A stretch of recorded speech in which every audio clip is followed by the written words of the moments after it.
जादुई छड़ी।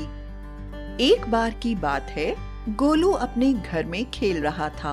अचानक उसके कमरे की खिड़की पर बिजली चमकी और गोलू घबरा गया। उसने देखा कि खिड़की के पास एक परी हवा में उड़ रही है। परी खिड़की के पास आई और बोली, गोलू, तुम अच्छे लड़के हो, इसलिए मैं तुम्हें कुछ देना चाहती हूँ। गोलू यह सुनकर बहुत खुश हुआ। उस परी ने गोलू को एक छड़ी देते हुए कहा, गोलू, यह जादू की छड़ी है। तुम इसे जिस भी चीज की तरफ मोड़कर 2 बार घुमाओगे, वह चीज गायब हो जाएगी। अगले ही दिन गोलू वह छड़ी अपने स्कूल ले गया। वहाँ उसने अपनी अध्यापिका की किताब गायब कर दी।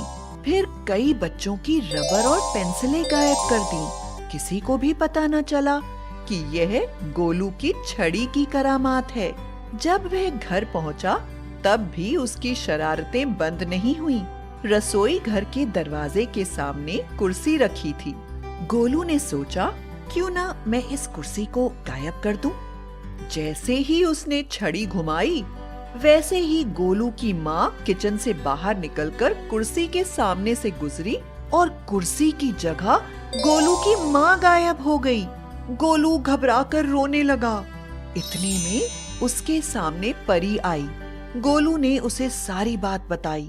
परी ने गोलू से कहा, मैं तुम्हारी माँ को वापस ला सकती हूँ, लेकिन उसके बाद मैं तुमसे यह जादू की छड़ी वापस ले लूंगी।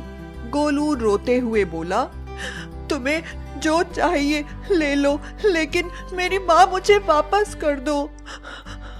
परी ने जादुई मंत्र पढ़ा और गोलू की माँ तुरंत वापस आ गई। गोलू ने परी को शुक्रिया कहना चाहा, लेकिन तब तक परी बहुत दूर बादलों में जा चुकी थी। गोलू अपनी माँ के गले से लिपट गया